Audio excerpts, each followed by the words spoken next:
وخاتم النبيين ومولانا ومولى الكونين جد الحسن والحسين أبي القاسم محمد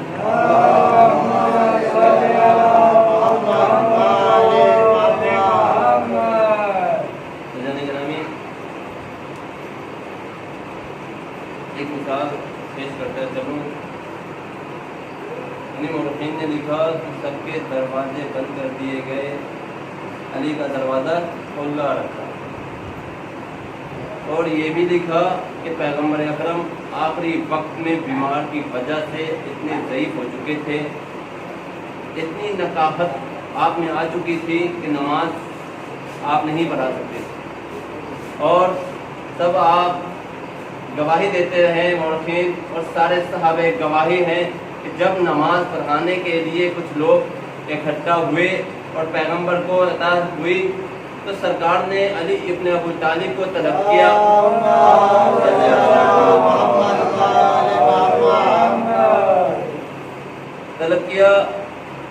ایک ہاتھ حضرت عباس ابن ابو طالب کے کاندھے پر رکھا اور دوسرا ہاتھ علی کے کاندھے پر رکھا. کیوں رکھا؟ مطالعہ کیجیے گا. خاندان والوں نے نبوت کو سہارا دیا. علی ابن ابو طالب کے کاندھے کا سہارا لے کر سرکار ختم نبوت مسجد تک تشریف لائے.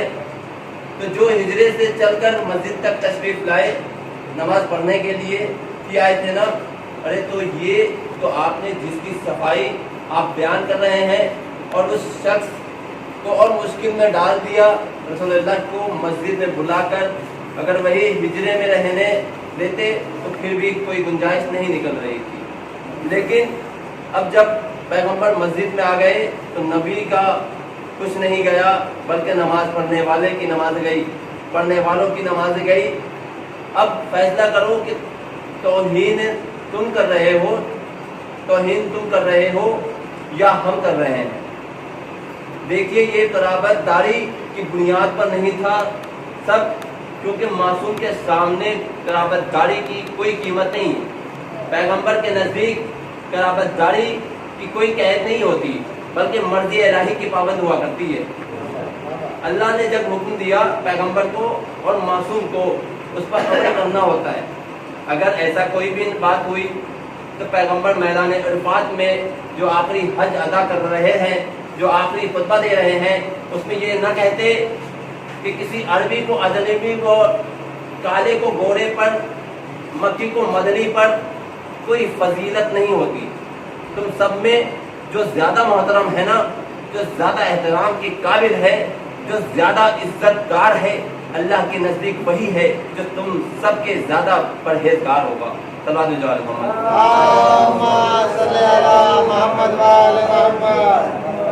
علی کی ولایت کا اقرار تو بعد میں لیا ہے نہ، پہلے تو خطبہ دیا ہے.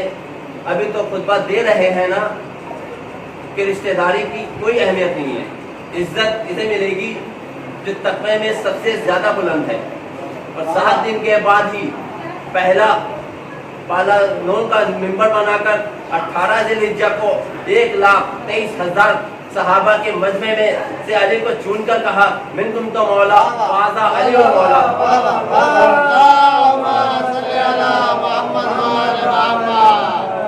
اعلان کر رہے ہیں. تو اگر یہ قرابت داری کی بنیاد پر کر رہے ہیں تو پیغمبر خود اپنے خطبے کی نفی کر رہے ہیں. اگر کوئی مسلمان ہوتا تو کہتا کہ پیغمبر ابھی تو آپ نے کہا کہ خلافت داری کی کوئی اہمیت نہیں ہے، تو پھر آپ اپنے بھائی کو وسیع کیوں بنا رہے ہیں؟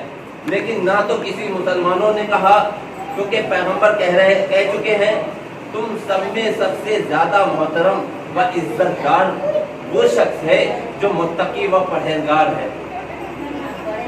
پورے مجمع کی توجہ چاہتا ہوں کہ 18 ذی الحجہ 10 ہجری کو اگر 1,24,23,000 سپاہی صحابہ کے مجمع میں اگر کوئی شخص متقی و پرہیزگار ہوتا تو علی کا انتخاب نہ ہوتا۔ کوئی مسلمان ایسا نہیں جو نہ ہو، اس وقت سب موجود ہیں، مکے والوں میں بھی، مدینے والوں میں بھی، یمن والوں میں بھی، جو بھی کافر اس وقت مسلمان ہو گیا تھا نا، مولا سلامت رکھے یا علی مدد کہنے والوں کو ہر مسلمان موجود تھا میدان غدیر میں۔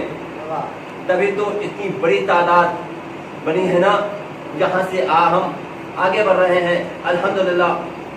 آج کی اس مبارک ہے کی پہلی مجلس غدیر کے بعد کے واقعات بیان کر کے انشاءاللہ اس نقطے پر اور 5-7 منٹ توجہ فرمائیں، اور وہ یہ کہ داماد ہونے کے بنا پر پیغمبر علی کو جانشین بنا رہے ہیں، داماد ہونے کی بنا پر علی کو مولا بنا رہے ہیں، تو آیت کی تردید ہو رہی ہے، اور وہ پیغمبر ہی کیا جو آیت کی تردید نہ کرے۔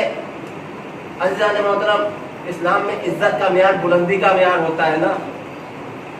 1,23,000 کے مجمع میں جہاں جلیل القدر صحابہ بھی تھے، جہاں بعد میں مسلمان ہونے والے بھی تھے، ان کے سامنے پیغمبر نے جب علی کی ولا کا اقرار کیا تو ان میں سے کیوں کسی نے کوئی آواز بلند نہ کی؟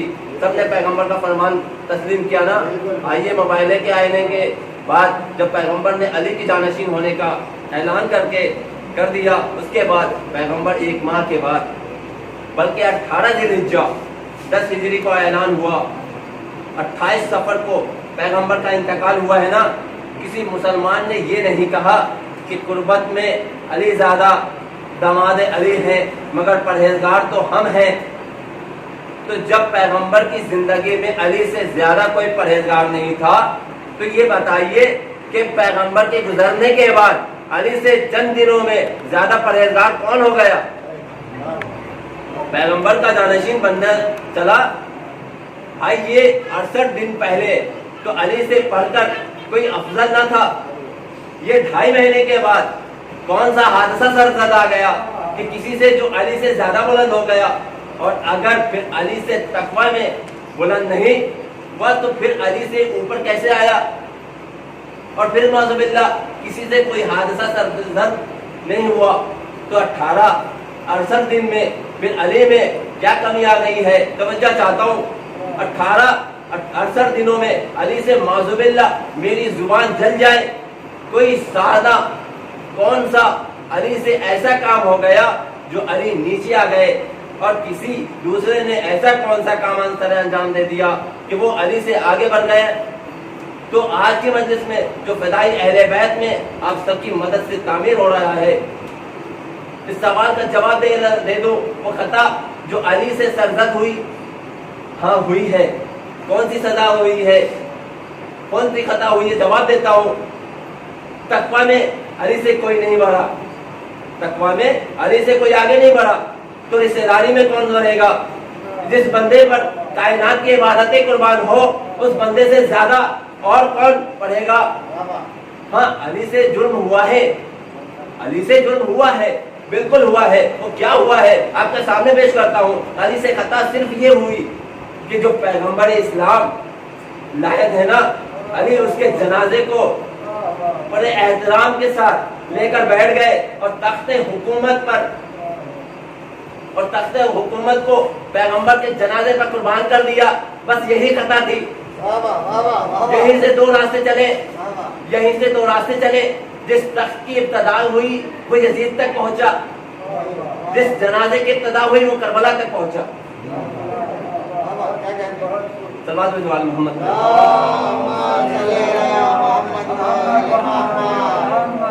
میں نے پوری تاریخ کھول دی اور کوئی خطا نہیں۔ میرے مولا نے احتراماً